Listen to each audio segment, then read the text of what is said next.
그리고 이제 조희대 대법원장 관련된 이 공방, 그러니까 이게 이번에 대정부 질문에서 부승찬 민주당 의원이 질의하는 과정에서 조희대 뭐 한덕수 만났다, 대선 과정에서 만나서 이재명 이제 제거하기 위해서 뭔가 논의한 게 아니냐 이런 의혹을 제기했습니다.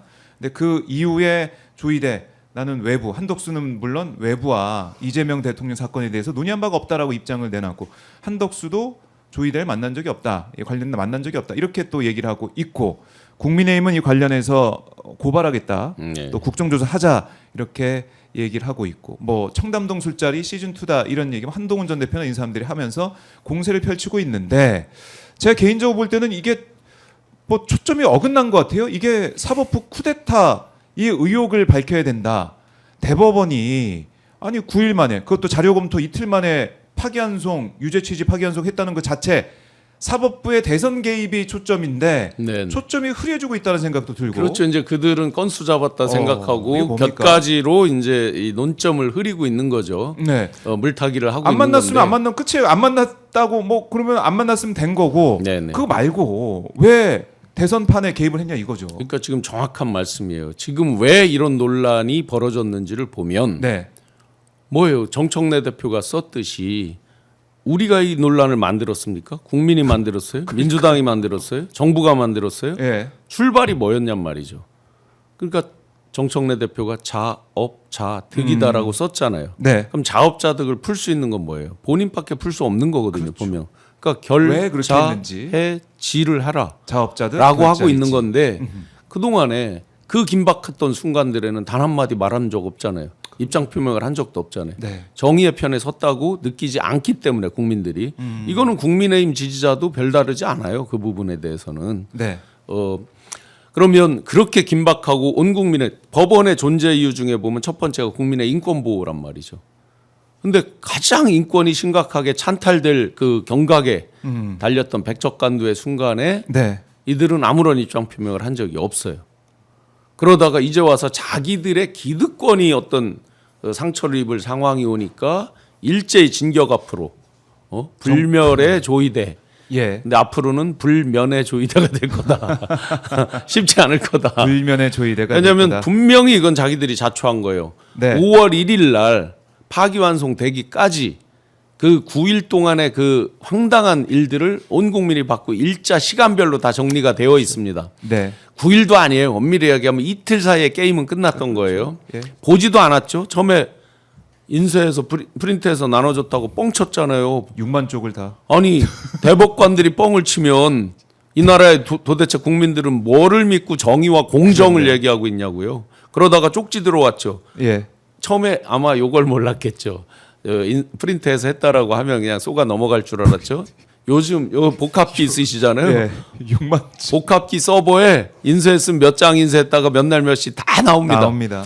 실제 그게 카피본까지 나오기도 하고는 좋은 복합기도 있고요. 네. 그러니 이제 그거 내놔라. 내놔봐라 할까봐 인쇄. 쪽지가 딱 들어왔죠. 네. 그러니까 로그인해서 봤다. 로그인 기록 내놔라. 없죠. 결론은 안 읽었답니다. 보나마나. 자기들 입증을 못 하잖아요. 지금까지도 증거를 못 내잖아요. 네. 한 사람이라도 접속했으면 냈겠죠. 나는 예를 들어 자기가 해방되기 위해서 나는 들어가서 내가 봤어요 하고 낼 사람이 있겠죠. 없습니다. 결론은 자명합니다. 네. 보지도 않고 원님 재판했어요. 네 죄를 네가 알렸다. 시작도 전에 올라오기도 전에 네. 해치운 거죠. 그러니 올라오면 내가 해치운다. 그 얘기가 나오는 거예요. 지금 이 논란이 뭐 4명이 만났다. 이건 저희가 할 수 있는 영역은 아니지만 예. 그런 의혹이 제기된 것도 벌써 꽤 오랜 시간이잖아요. 지금 어제 오늘 갑자기 제기된 게 아니잖아요. 그렇죠. 왜 이런 사태를 자초했냔 말이에요. 네. 그러니 이제서야 참 만시지탄입니다. 이제서야 사법부 내에서 최소한 그럼 한덕수 씨는 안 만났냐.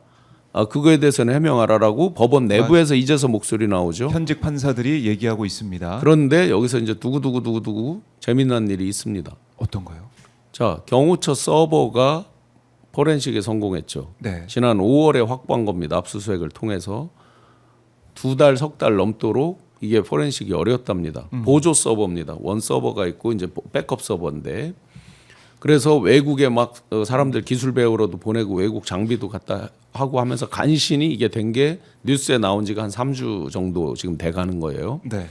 여기에서 직접은 아니더라도 이들이 이제 앞에 12.3 내란 이전에 내란을 일으키기 위해서 공모했을 때 통화들이 있을 것이고 더 중요한 게 야 이거 실패했어 큰일 났어 덮어야 돼 네. 하면서 마구 이제 덮는 작업이 더 긴박할 거 아니에요. 그런데 마침 이틀마다 뒤집어 쓴다 없어진다. 거기에다가 지시까지 했잖아요. 덮어 써서 없애라 하니까 이거 비아폰으로 하는 거는 없어지는구나. 납지 않는구나. 이틀 만에 없어지는구나. 하고 뒤에 증거인멸할 때 마구 여기저기 연락을 했을 거란 말이에요. 추정해 보면. 그러면 그 중에 직접적으로 뭐 대법원장이다 말다 이런 게 아니라 연계 고리들이 다 있잖아요. 보면 자 통화 내역 오픈하면 정말 나라가 뒤집어질 정도가 될 거라고 저는 봅니다. 그래요. 이 비화폰 서버도 들여다보면서 어떤 일들이 있었는지, 특히 대선 과정에서 사법부, 특히 대법원이 왜 이런 결정을 했는지, 네. 조희대 대법원장은 정말 어떤 생각으로 이런 결정을 했고, 그 긴박한 순간에 9일 뭐 이틀 이 얘기 계속 하고 있는데, 엊그제 그런 태도들도 문제예요. 대법원이라고 해서 성역은 아니잖아요. 네, 성역이 어디 있습니까? 성역이 어디 있습니까? 대통령도 그냥 상시적으로 나와서 쌍방향 소통을 하고 있는데 뭐 대법원 보고 쌍방향 소통까지 하라는 건 아니지만 네, 희한하게 4시쯤에 예고가 올라오더라고요. 저도 6시에 보고 뭘 놀랐습니다. 발표한다. 그래서 당연히 이제 뭐 프레스 저기에서 하는 걸로 생각을 하고 최소한 퇴근할 때 기자들이 가서 질문하면 도어 스태핑 형태로라도 하는 걸로 우리는 생각을 생각했죠. 웬일로 이례적으로 한 2시간도 전에 이제 그걸 공개를 하더라고요.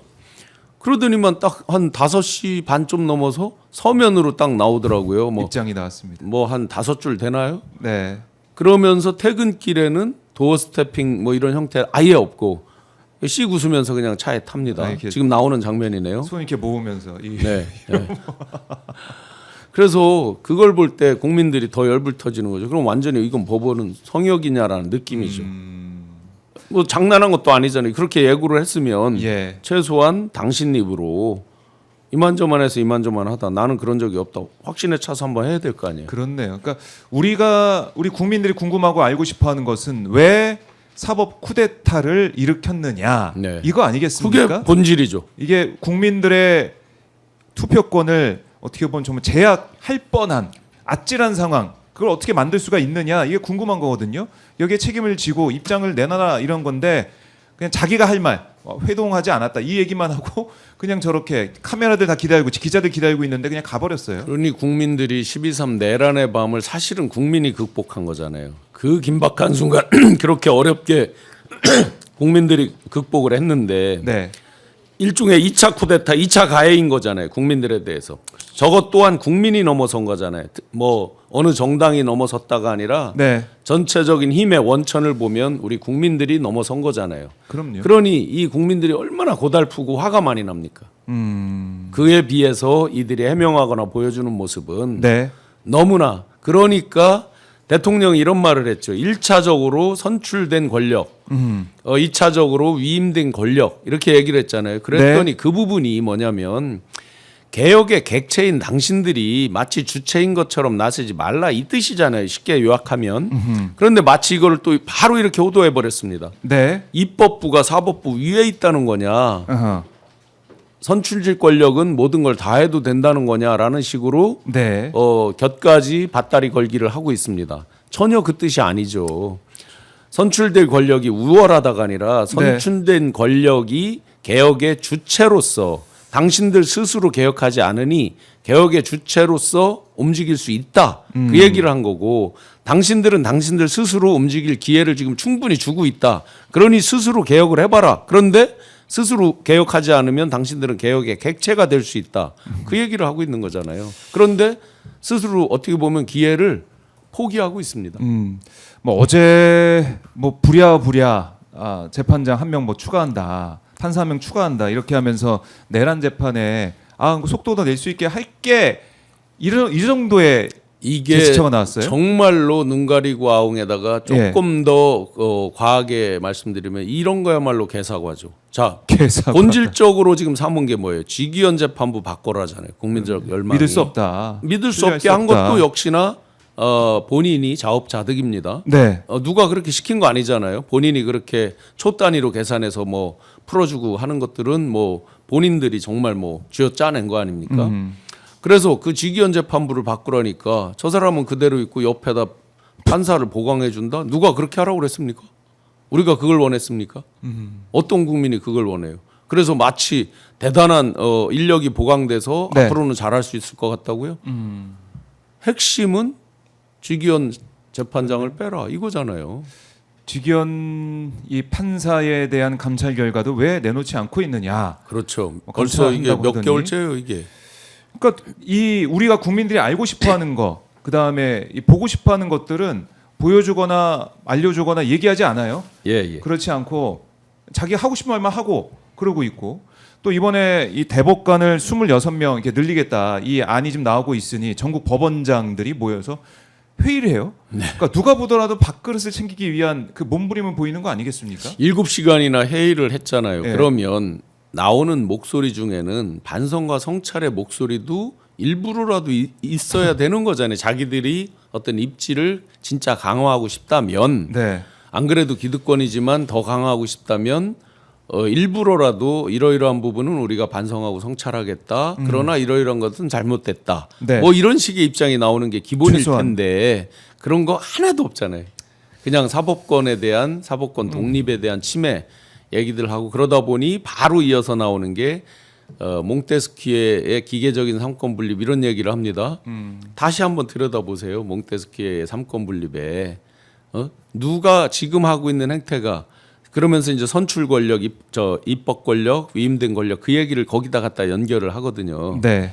전혀 본질에서 어긋나는 얘기들입니다. 우월하다고 한 적이 없습니다. 사법권 독립을 침해한다고 한 적도 없습니다. 네. 내란 전담 재판부를 얘기하고 있는 겁니다. 내란 전담 재판부. 자꾸 특별자를 붙이니까 뭐 보통 곱빼기 특별하듯이 뭐 자꾸 이제 반감이 드는 거죠. 자기들을 네. 잡기 위해서 안 좋게 하기 위해서 특별히 뭐를 한다.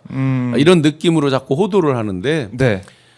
판사 중에서 내란을 전담하게 하는 판사를 별도로 임명한다 이거잖아요. 그리고 그게 위헌이라고 하는데 헌법 어디에 저촉이 돼서 위헌이라는지 그 조항을 말하지 못하고 있어요.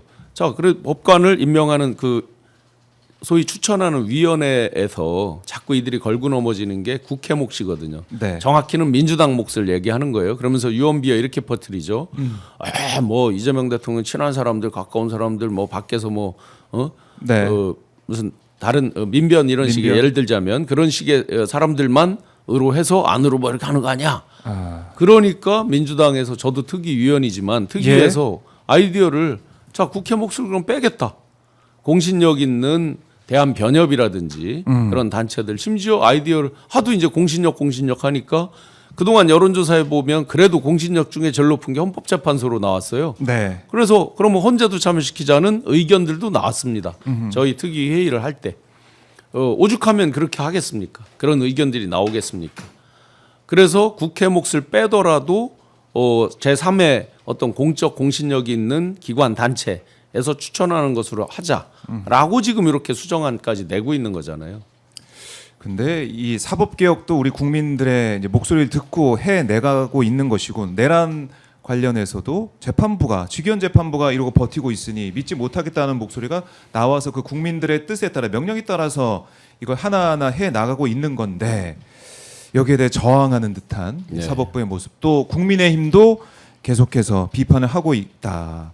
글쎄요, 이게 국민들이 볼 때는 과연 어떤 목소리가 맞는지, 어떤 게 맞는지 판단하고 계실 것 같아요. 일단 사법부의 독립성을 계속 주장하잖아요. 네. 그러면 독립적이라고 해서 성역이 될 수는 없는 거잖아요. 그러면 독립적인 걸 우리는 당연히 인정하고 있고 해왔고, 그렇다고 보면 독립적인 속에서 살아남기 위해서 제대로 국민들에게 어필하기 위해서는 스스로 자정 농력, 자정하고 스스로 개혁하는 능력과 네. 그런 의무가 있는 거죠. 그런데 지금 스스로 자정하거나 개혁하지 않아요.